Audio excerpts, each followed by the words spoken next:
Hello everyone. So TNPSC group 2 ப்ரிலிம்ஸில் ரீசனிங்கில் வந்து இந்த தடவை 7 கொஷின்ஸ் கேட்டிருந்தாங்க. ஸோ அந்த 7ஓட சொல்யூஷன் வந்து இந்த வீடியோவில் பார்க்கலாம். ஸோ ஃபஸ்ட்டு வந்து இந்த ஒரு பசில் ப்ராப்ளம்ஸ் வந்து கேட்டிருந்தாங்க. ஒரு box puzzle. There are 9 colour boxes. அந்த கலர் வந்து கொடுத்துட்டாங்க. அதுக்கப்புறம் only 5 boxes are placed between red and white. So என்ன சொல்கிறாங்கன்னா ரெட்டுக்கும் ஒயிட்டுக்கும் இடையில வந்து 5 பாக்ஸ் இருக்கும் அப்படின்னு சொல்கிறாங்க. Next yellow is placed immediate above white. அதாவது ஒயிட்டோட இமீடியட் அபோவில் வந்து yellow இருக்கும் அப்படின்னு சொல்லியிருக்காங்க. Only 3 boxes are placed between yellow and green. yellowக்கும் க்ரீனுக்கும் இடையில வந்து 3 பாக்ஸ் இருக்குன்னு சொல்லியிருக்காங்க. இப்போ இந்த 3 லைன்லேருந்து ஒரு அளவுக்கு வந்து எல்லோ ஒயிட் அடிக்கடி வருது. அதை வச்சு வந்து நம்ம மேட்ச் பண்ணலாம். ஸோ வந்து ட்ரை பண்ணுவோம். இப்போ வந்து first only 5 boxes are placed between red and white. ரெட்டுக்கும் ஒயிட்டுக்கும் இடையில வந்து 5 பாக்ஸ் இருக்குன்னு சொல்லியிருக்காங்க. ஸோ வந்து ரெட் இங்கே இருக்குன்னு வச்சுப்போம். ரெட் இங்கே இருந்துச்சுன்னா 5 பாக்ஸ் இடையில 1 2 3 4 5. ஸோ அப்போ ஒயிட் வந்து இங்கே தான் இருக்கும் கண்டிப்பாக.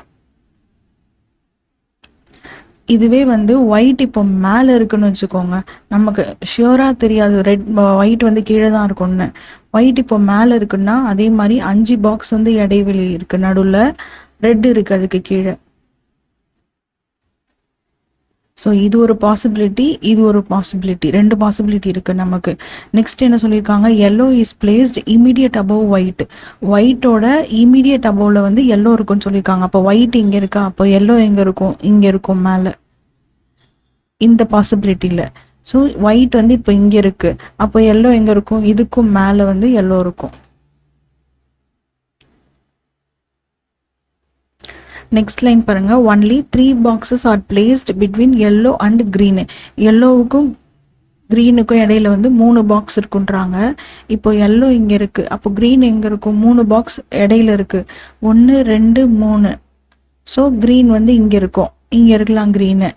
எய்தர் மேலே இருக்கலாம், ஒருவேளை கீழே கூட இருக்கலாம் இல்லையா.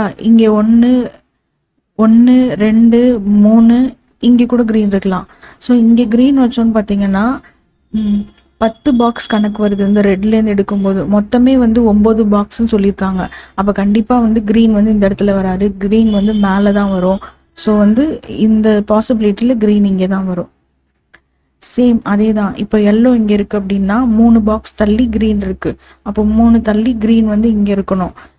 இப்படி மேலே போச்சுன்னா மோர் தென் 9 வந்து போகுது. ஸோ கண்டிப்பாக வந்து க்ரீன் வந்து இங்கே தான் இருக்கும். அப்போது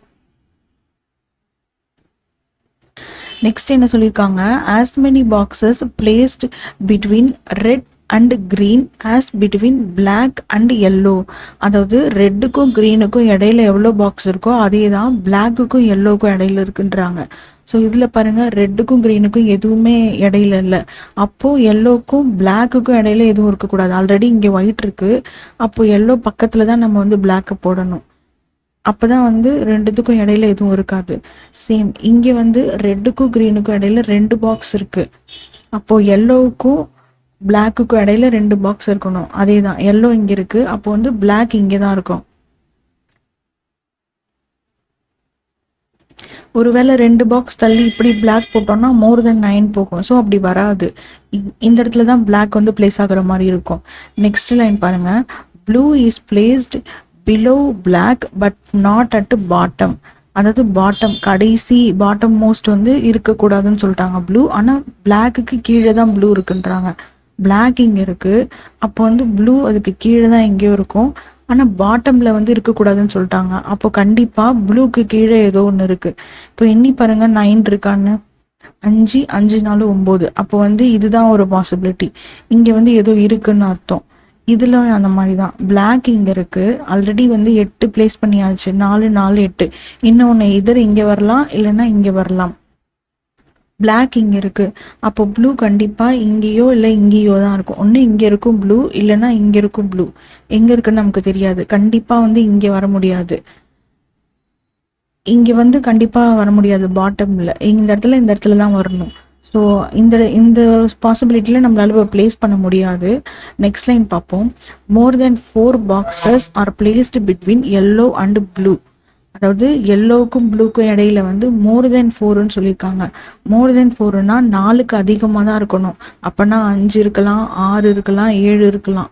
ஆனால் 4 இருக்கக்கூடாது, 3 அந்த மாதிரி இருக்கக்கூடாது. மோர் தென் 4 அப்படின்னா வந்து 5, 6, 7 இந்த மாதிரி தான் இருக்கலாம். அப்போ வந்து பாருங்க, எல்லோ இங்கே இருக்குது அப்படின்னா எல்லோலேருந்து 1, 2, 3, 4, 5. அப்போ வந்து ப்ளூ இங்கே தான் இருக்கணும். ஏன்னா மோர் தென் 4ன்னு சொல்லியிருக்கிறதுனால இங்கே வந்து பிளேஸ் பண்ண முடியாது. இங்கே ப்ளூ போட்டோன்னா கரெக்டாக 4 தான் வரும் இடையில. ஸோ மோர் தென் 4ன்றதுனால இங்கே போட்டதுனால இப்போ 5 பாக்ஸஸ் இருக்குது. சேம் இங்கே வந்து எல்லோ இருக்குது. மோர் தென் 4 எல்லோவுக்கும் ப்ளூக்கும் இடையிலன்னா இங்கே ஆல்ரெடி ஒன்று தான் இருக்குது. அப்போ இந்த பாசிபிலிட்டி தப்பு. இதுதான் வந்து கரெக்ட் ஓரளவுக்கு. ஸோ இது தப்பு. இதுக்கப்புறம் இதை நம்ம வந்து மேட்ச் பண்ண வேணாம், இதை மட்டும் பண்ணால் போதும். நெக்ஸ்ட் லைன் பாருங்கள், 1 box is placed between blue and orange. இப்போ ப்ளூக்கும் ஆரஞ்சுக்கும் இடையில ஒரு பாக்ஸ் இருக்குன்றாங்க. ப்ளூ இங்கே இருக்குது, ஆல்ரெடி இங்கே க்ரீன் இருக்குது. ஸோ ப்ளூ இங்கே இருக்குன்றதுனால கண்டிப்பாக இங்கே தான் இருக்கும் ஆரஞ்சு. அப்போ தான் ப்ளூக்கும் ஆரஞ்சுக்கும் இடையில வந்து ரெட் இருக்குது. ஸோ இப்போ 9ம் பிளேஸ் ஆகிடுச்சு. இது வந்து 9, இது ஃபஸ்ட்டு பாக்ஸு 9ம் பிளேஸ் ஆகிடுச்சு. இன்னும் இங்கேயும் மட்டும்தான் கண்டுபிடிக்கணும். அவங்களே கொடுத்துருக்காங்க, pink is placed above violet. அதாவது வைலட்டுக்கு மேலே பிங்க் இருக்குன்னு. அப்போது வைலட் இங்கே இருக்கும், பிங்க் வந்து மேலே இருக்கும்.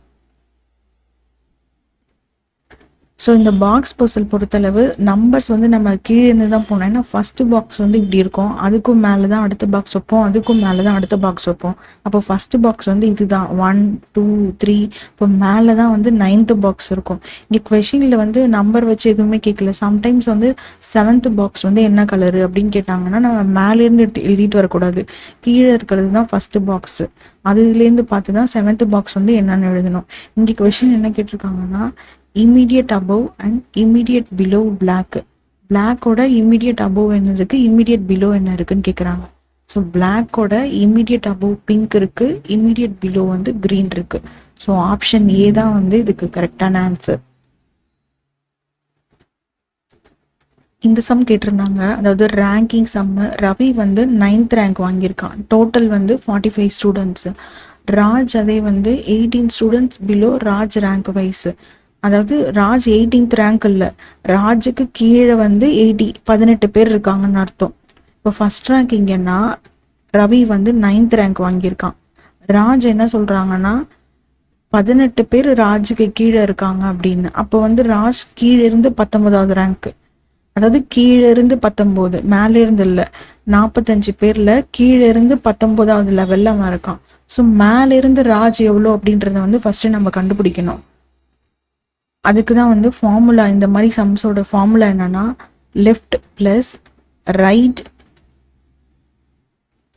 Equal to total plus 1, which means இந்த ஃபார்முலா தான் வந்து இந்த சிட்டிங் பேஸ்டு பசிலாக இருக்கட்டும், இல்லை இந்த மாதிரி ரேங்கிங்கு, சிட்டிங்கு எல்லாத்துக்குமே இந்த ஃபார்முலா வச்சு தான் கண்டுபிடிப்போம். இப்போ லெஃப்ட் சைட்லேருந்துனா இப்படின்னு வச்சுக்கோங்க, டுவர்ட்ஸ் ரைட்டு. ஸோ இங்கே பாருங்கள், ரவி வந்து 9th வாங்கியிருக்கான் ரைட் சைடு. அப்போ வந்து ராஜ் ரைட் சைடு வந்து எவ்வளோ வாங்கியிருக்கான்னு நம்ம கண்டுபிடிக்கணும்.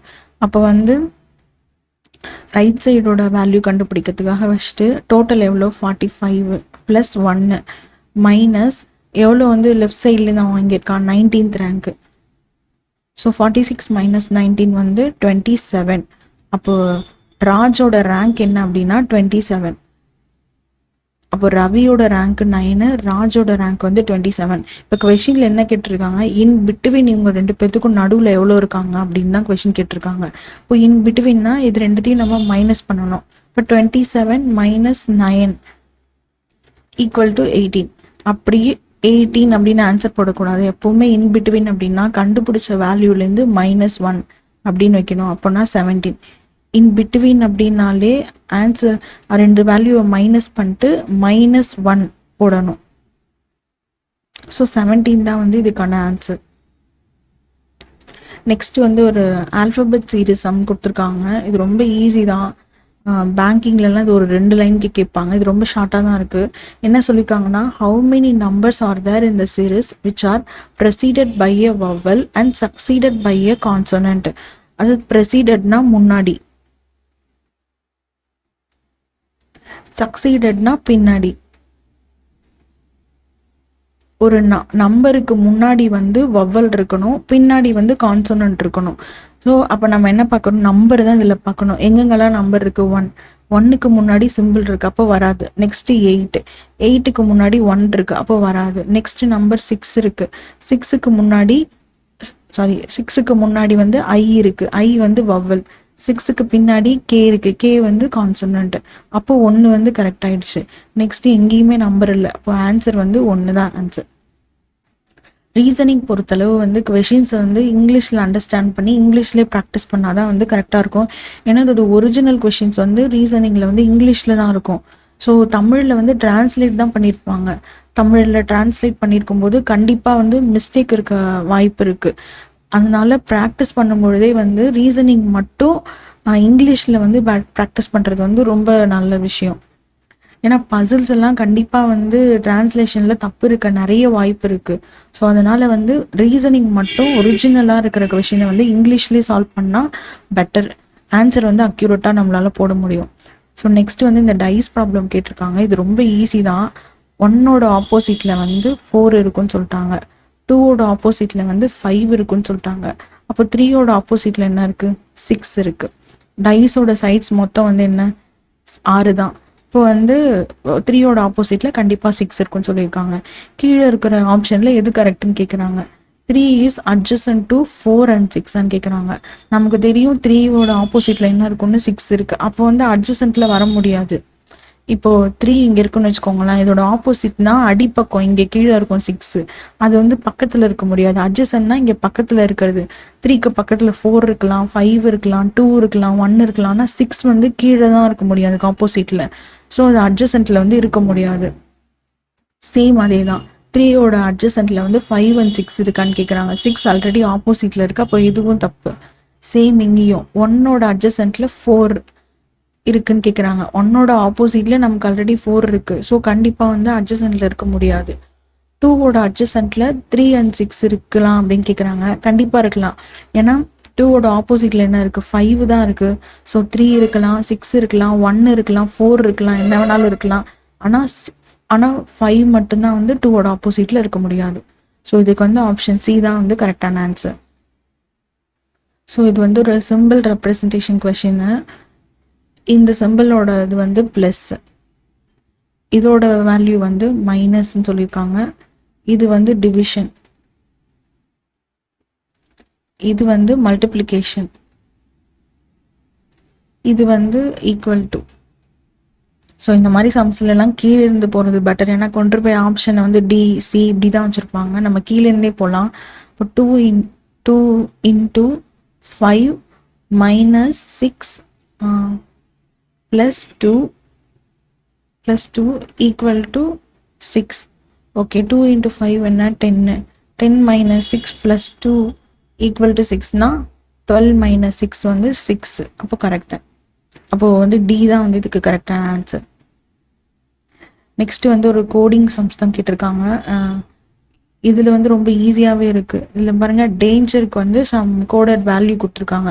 மெஷினுக்கு வந்து என்னென்னு கண்டுபிடிக்க சொல்லியிருக்காங்க. ஃபஸ்ட்டு இது ரெண்டுத்துக்கும் உள்ள வந்து என்ன வந்து ஒன்றா இருக்குது அப்படின்னு பார்க்கணும். பார்த்தீங்கன்னா ஏ இருக்குது, என் இருக்குது, இ இருக்குது. ஸோ ஏவோட வேல்யூ இங்கே என்ன இருக்குது, 7 இருக்குது. நெக்ஸ்ட் என்னோட வேல்யூ என்ன இருக்குது, 20 இருக்குது. ஈயோட வேல்யூ வந்து 11 இருக்குது.